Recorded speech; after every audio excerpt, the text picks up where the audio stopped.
Hello, hello! In today's video, I'm going to tell you everything you need to know about traveling solo.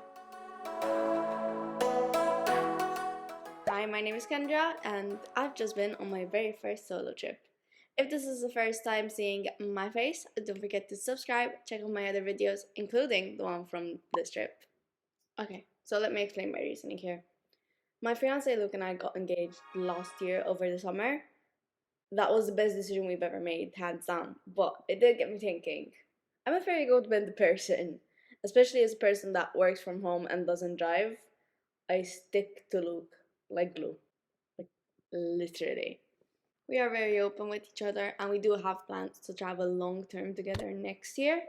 But we both mentioned the idea of wanting to travel solo.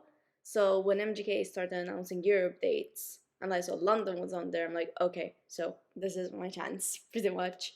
I am in love with London and I am borderline obsessed with MGK at this point. And I know Luke has been to London and he's seen MGK, and he's obviously not in love with both of those things as much as I am. So I knew he wouldn't necessarily be interested in coming. So I booked my tickets. Even after booking my tickets, I kept reassuring myself with the idea that I can just cancel and not go. But in April, I was shown this TikTok that I really resonated with, and this is it. I got my first boyfriend at 14, together 2 years, and right after it ended, I fell in love with someone else, then someone else, and someone else, until there wasn't much more to me than someone else. 2 weeks away from 26, and 3 months is the longest I've been alone. Really alone. Not texting or calling or talking to, no getting under to get over, only me and the girl I left behind at 14, who was terrified of quiet nights with herself. So dramatic, so needy, erratic, and a little exciting. Not like anyone else I've ever met.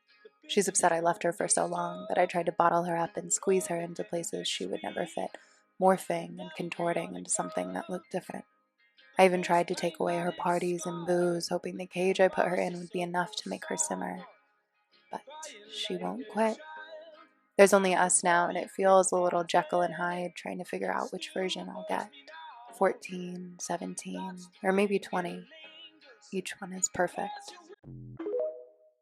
Basically, I've been in relationships all my life, and I did lose myself a little bit along the way. Then I made the decision that I was not backing out of this. I am traveling solo this year. Fast forward to May, and this is actually happening. So my flight was at 6 a.m., so I barely slept. And by the time I was at the airport, I had cried like 5 times because I truly and genuinely felt like I was leaving a piece of my heart here, that being Luke. But I did meet up with some friends at the airport. They just so happened to be getting on a different flight at about the same time. So that really helped because I had no time to think about what was happening while they were there. Just to put it into perspective, we only have one airport here in Malta, so there was no confusion there. And I flew into Stansted, which is an airport that I've flown into before. So that was pretty much a safe bet for me. I've been to London before, I know the public transport, I've been to the airport before, and most importantly, I think I knew the language. My trip was 4 days long, and I think that was a decent amount of time, so it pushed me out of my comfort zone, but not too far out, you know? But I think it was still a good amount of time. Also, by no means am I an expert. As I said, this is my first trip, but I'm just sharing my experience with you. So, on the first day when I arrived, I didn't really have much time to just sit in my own head and think and get anxious about it. So, I basically went straight to the concert, you could say. And as I mentioned in the vlog, the only time that I really felt off was walking home after the concert, just because I was alone, it was night, I was in a different city. So even if I had been there before, it's still a different city. And there was nothing, again, that felt concerning or threatening in any way. It was just the idea in my head that I'm alone, pretty much. So, in that regard, what I did to make myself feel safe was I spotted a couple and I basically tried to keep up with them And then if they turned a corner or if they disappeared, I tried to find someone else that looked generally safe, meaning it would have been more than one person, ideally, and not a group of people. So not someone that could pick on me, more like a couple that was minding their own business pretty much. Also, what I did, I mostly do it here because London is better lit up, but I take notice of the shadow in front of me. So I try to put the light behind me so that the shadow is in front of me.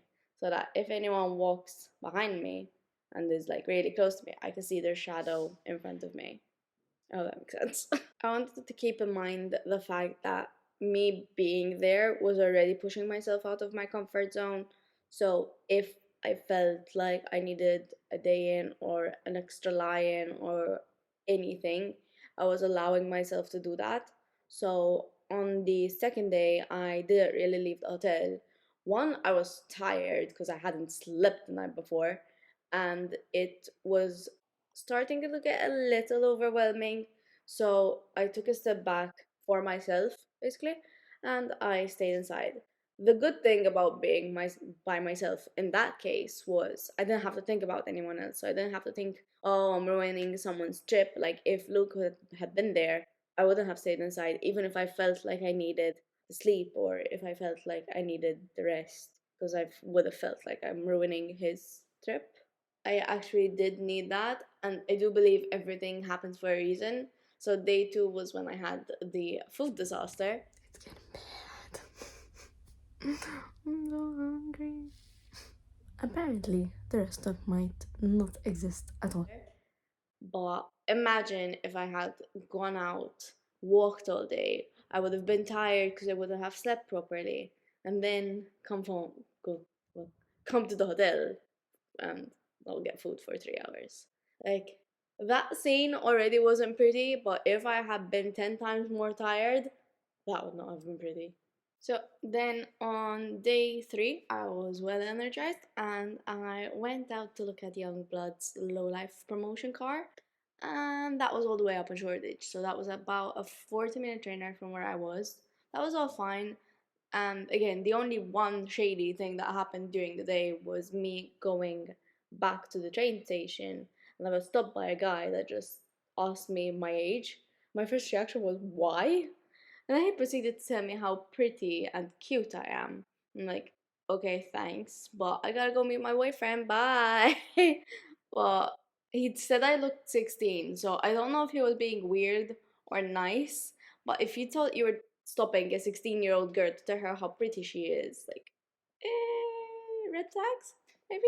Well, basically, then when I went up on the platform, I just made sure to stay next to people. So I stayed next to a girl and her mom and like their dog, just in case he came up to meet my boyfriend because he did say that's something he wished he could do.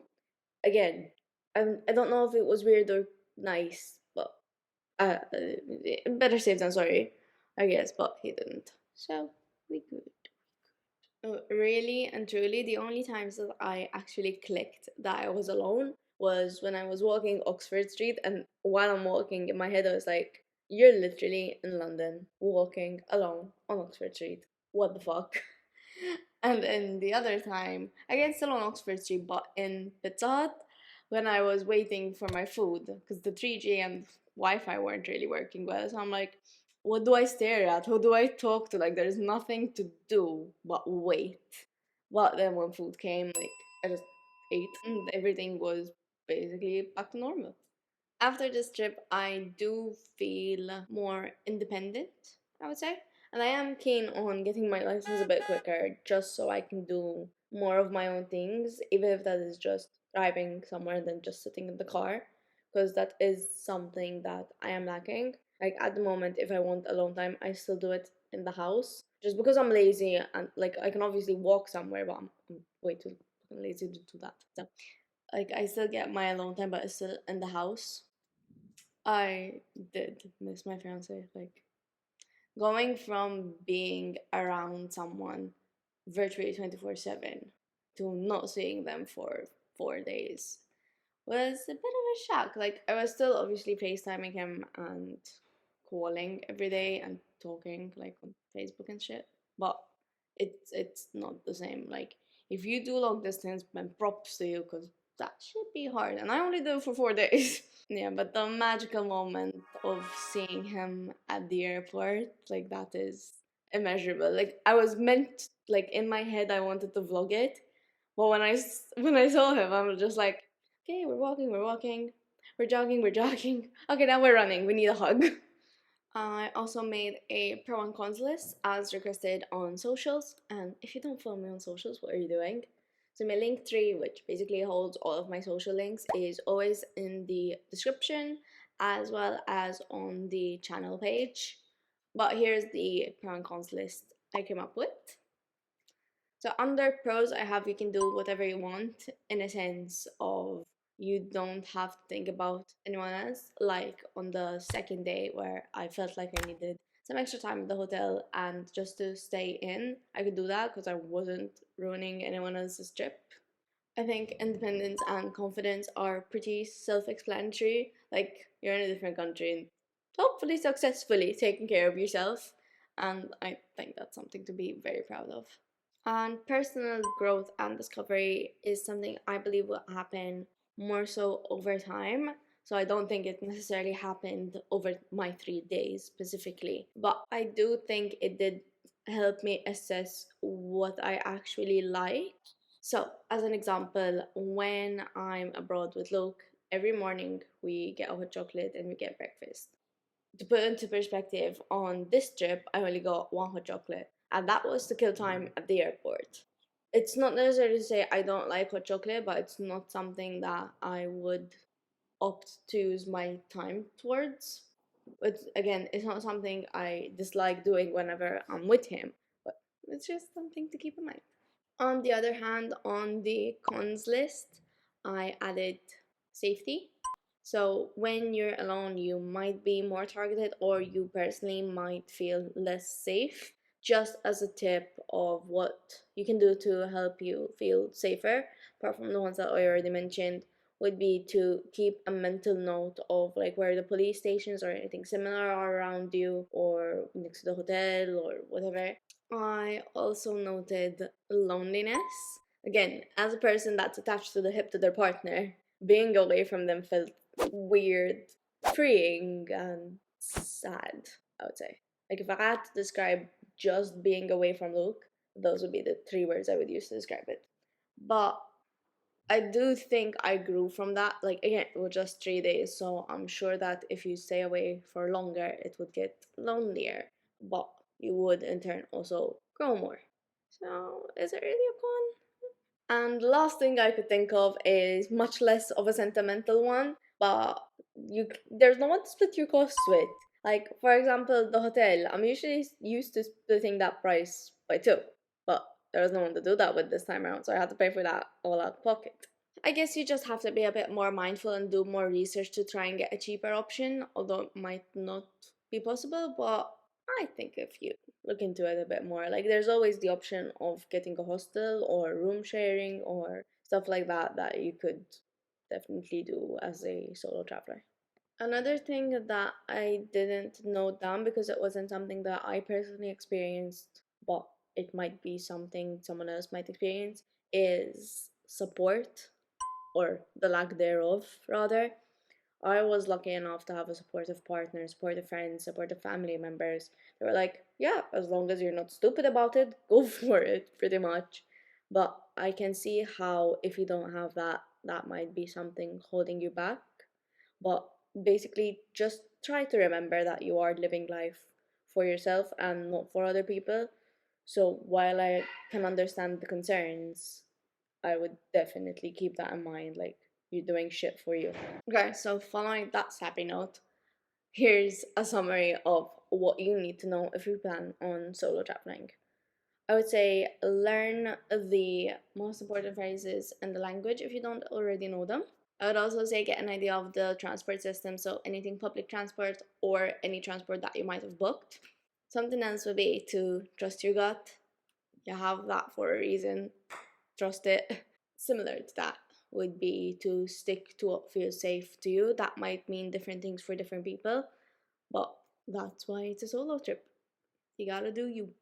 Again, on the lines of safety, I would also keep in mind the closest police points or anything similar, whatever you have next to you. I know it can be hard, but try to remember that everything happens for a reason. Like, regardless of what that might be, it might be the biggest disaster you've ever had, but that might be happening to avoid you from an even bigger disaster or to get you to realize something.